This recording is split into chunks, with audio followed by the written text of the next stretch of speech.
Muraho mwese abakurikirana channel yacu Kiza Ubuzima TV. Uyu ni wa mwanya twongeye kugaruka tuganira ku magara yacu, kuko umunyarwanda umwe yaravuze ngo amagara araseseka ntayorwa. Ntabwo ayorwa rwose, niyo mpamvu dukwiriye kujya dukurikirana ibyigisho byacu kuri Kiza Ubuzima TV. Rero insanganyamatsiko yacu y'uyu munsi iratubwira ngo uburyo bwo kwirinda imiti ikorerwa kwa muganga tukadukira imiti y'ibimera. Rero imiti y'ibimera niyo Imana yahaye agaciro igihe yavuraga Hezekiya, inyujije muri Yesaya imubwira ngo akwiriye kubumba umubumbe w'imitini, hanyuma w'imbuto z'imitini akazishyira ku kirashi cy'igisebe cyari cyarabaye umufunzo kugira ngo gikire. Niyo mpamvu Imana yakoresheje ibimera byayo kugira ngo igaragaze agaciro kaba mu bimera yaremye n'imbaraga zibibamo. Rero ni ukuvuga ngo ese imiti yo kwa muganga iteye ite?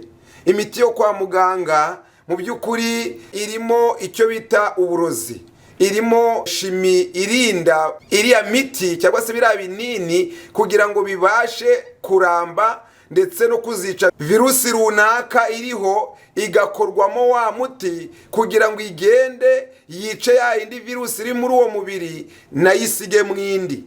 Niyo mpamvu umuhanuzi iyo dusomye cyane cyane no mu gitabo cyitwa ubutumwa bwatoranijwe cy'abadivantiste w'umunsi wa karindwi, kiratubwira paje 228 hari icyigisho kitwereka uburyo dukwiriye kudakoresha imiti cyane cyane yo muri za laboratoire, mu mafarumasi cyane cyane, kuko ntabwo kuyiduda aba ari myiza mu mubiri w'umuntu. Yaravuze ngo mukoreshe uburyo bwose, ntabwo byaba ari uguhakana kwizera hakoreshejwe imiti nk'uko Imana yayitanze kugira ngo yoroshye uburibwe kandi ifashe ibyaremwe mu murimo wabyo wo kuzahura umuntu.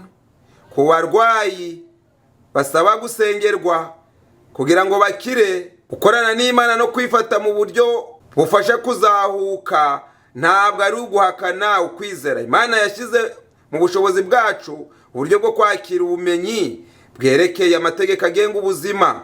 Ubumenyi buri aho bushobora kugera kugira ngo tubukoreshe. Dukwiriye gukoresha uburyo bwose dufite kugira ngo tuzahure ubuzima dukoresheje amahirwe yose ashoboka dufite, tugakora dukurikije amategeko agenga ibyaremwe.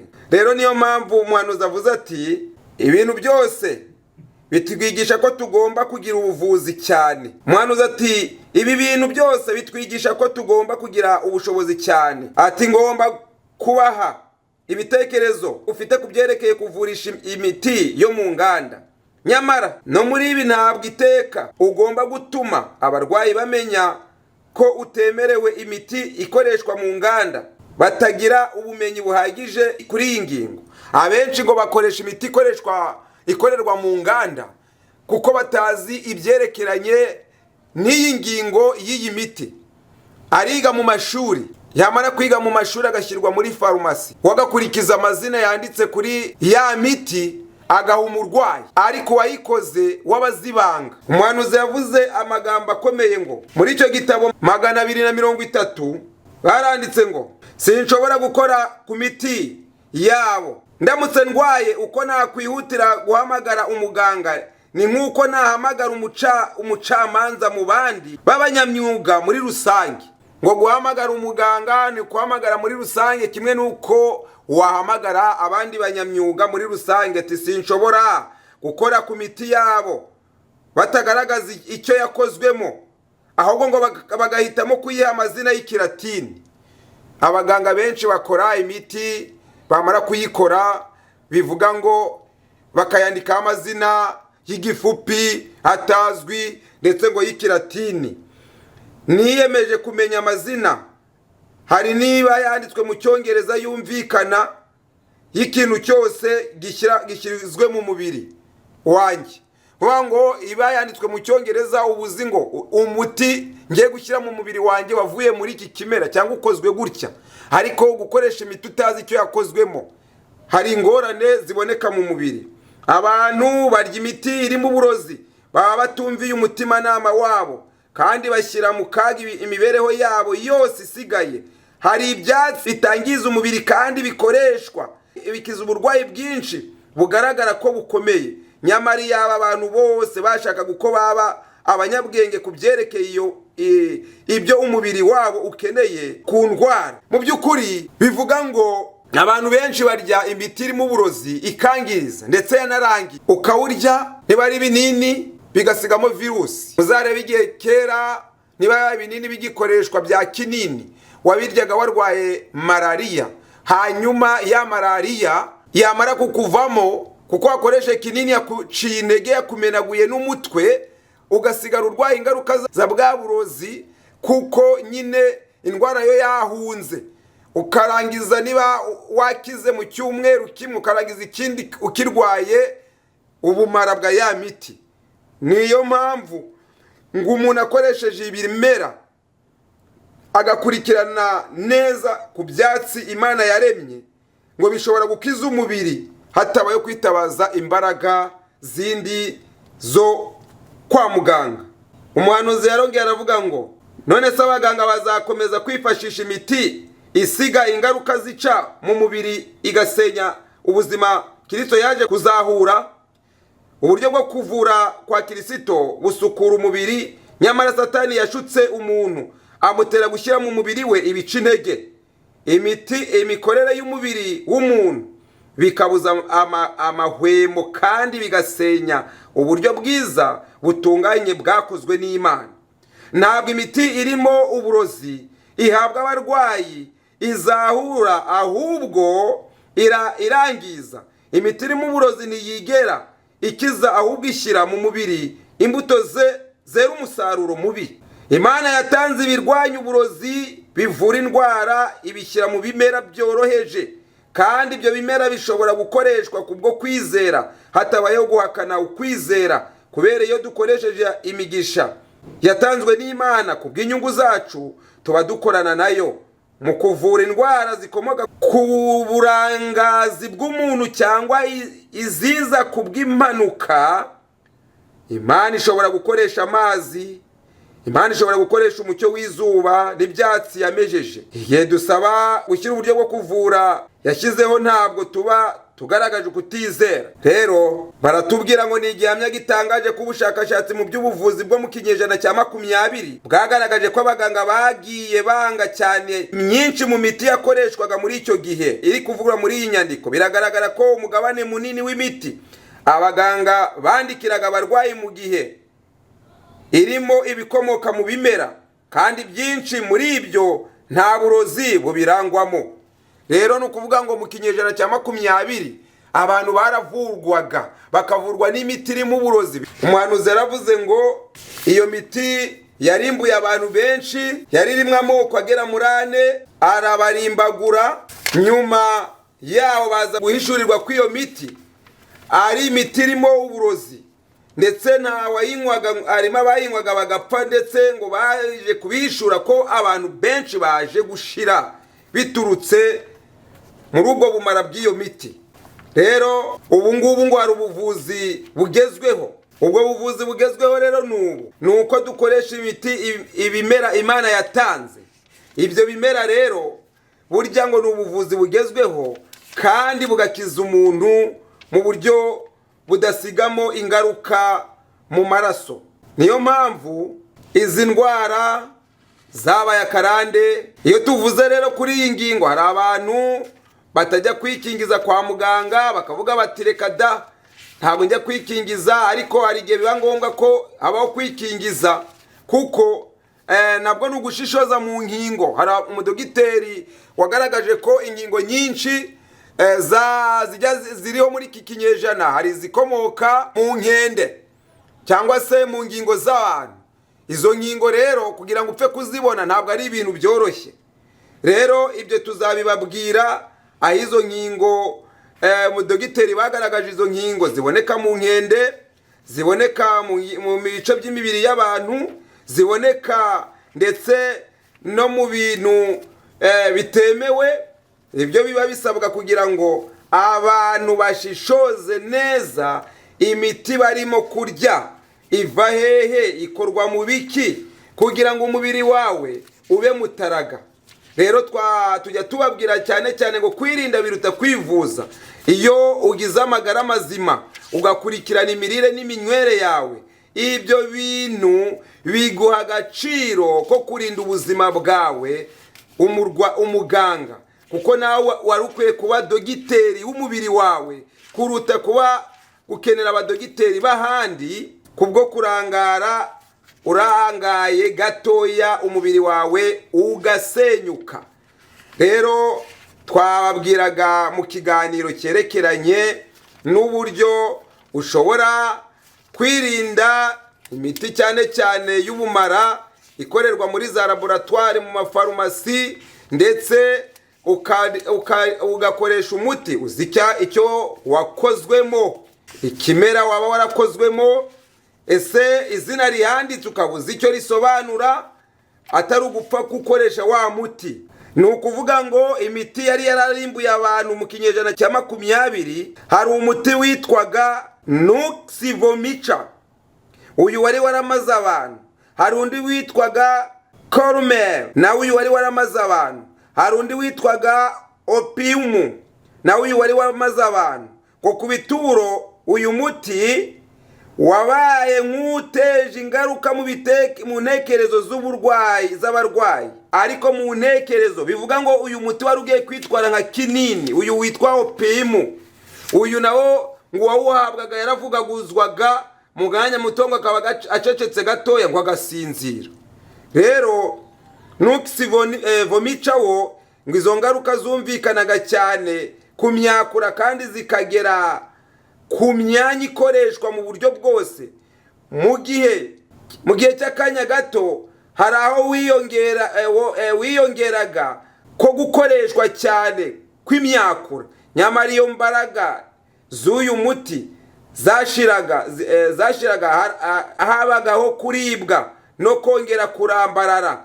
Urwego rwo gukangura uwo muti wagejejeho ni nawo ingaruka ziri bukurikireho ziteye ubwoba no kugaragara gukurikiyeho. Uburibwe bw'aho umuti wagarukiraga niho naho uburwayi ubwo buribwe bwagarukiraga. Aya magambo rero nari muri cya gitabo cy'ubutumwa bwatoranijwe cy'abadivansi umunsi wa 7361. Ni ubwo bwoko bw'iyo miti yarimburaga abantu yari iri kugeza 362 na 3. Uburyo bagombaga kuba maso bakarinda ubuzima bwabo. Rero ni ukuvuga ngo igihe cyose wagiye kwa muganga cyangwa igihe cyose wariye ibinini, twagiye tubabwira cyane cyane koresha icyo bita amakara. Ukoroge amakara ushyiremo erayo n'ubuki, numara kubikoroga hanyuma unywi ikirahuri mu gitondo, ubikoresha iminsi 6. Icyo gihe ubumara bwose bwo mu mubiri buzasohoka, na virusi wariye mu myaka 5-6 izo virusi zose zizakurwamo n'ayo makara cyangwa se n'uwo muti unyoye cyangwa se wanyweye. Rero ni ukuvuga ngo abantu bagomba guhora bari maso bakarinda ubuzima bwabo, kuko umuhanuzi yavugaga ibyabaye ibiriho n'ibizaza. Nuko avuga aya magambo akomeye avuga ngo tugomba kujya tureba koko Imana itwemerera ko 232 hari amagambo avuga muri cya gitabo ngo biba byarabaye byiza iyo kuva mu itangiriro imiti yose ikoreshwa mu nganda iba itarinjiye mu mavuriro yacu, ahubwo hakaba harakoreshejwe uburyo bworoheje bwo kuvura nk'uko tubusanga mu mazi meza, umwuka mwiza, urumuri rw'izuba, ndetse na bimwe mu byatsi byoroheje mu bimera mu murima. Ibyo byari ingirakamaro k'imiti ikoreshwa ifite amazina y'amayobera kandi yavangavanzwemo n'ubuhanga bw'umuntu. Ibyo ni ukuvuga ngo imiti y'amayobera yavangavanzwemo n'ubuhanga bw'umuntu. Ibyo rwose iyo utabisobanukiwe urabireka. Ikindi kandi ni uko bidasiga ingaruka mbi mu mubiri. Ibyaremwe, kuvurisha imirasire y'izuba, ibyatsi, umwuka, ibyo nta ngaruka bisiga mu mubiri kuruta biriya bifite amazina y'amayobera. Iriya miti ifite amazina y'amayobera, indi yaravanzwe n'ubuhanga bw'umuntu butazi. Abantu ibihumbi byinshi babaye bashoboraga kugarurirwa amagara mazima iyaba bazibukiraga imiti yose ikorerwa mu nganda, aho kwishingikiriza ku mazu agurisha imiti kugira ngo babeho, maze bakabaho mu buryo bworoheje badakoresheje ibi bintu bikurikira. Hari abakoresha icyayi, inzoga zikaze cyangwa ibikangura. Ibyo byose bihuza igifu amahwemo, maze bikagisiga cyacitse intege kidashobora kugogora n'ibyo kurya byoroheje bitabonye ikibikangura. Rero ni ukuvuga ngo imiti myinshi iragenda ikangiriza igifu, ugasanga benshi ya miti barayinyoye ibifu byaratombotse, yababuye ubwoya bwo mu gifu. Umuhanuzi rero aravuga ati 234, icyo gitabo aravuze ngo Uwiteka yatanze ibyatsi bimwe byoroheje byo mu gasozi kugira akenshi bigira umumaro, kandi yaba buri muryango wose warigishijwe uburyo bwo gukoresha ibyo byatsi mu gihe cy'uburwayi, imibabaro myinshi yakwirindwa kandi nta muganga wakenerwa guhamagarwa.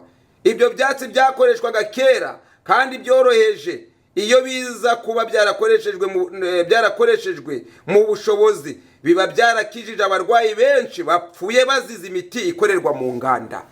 Bavandimwe, umuhanuzi ijambo ry'Imana aratubwiye ngo yabaye buri muryango wose warimenyereje kwivuza ibyatsi by'agasozi, ntabwo ngo imiryango myinshi ibirimbutse izize imiti y'ubumara ikorerwa kwa muganga.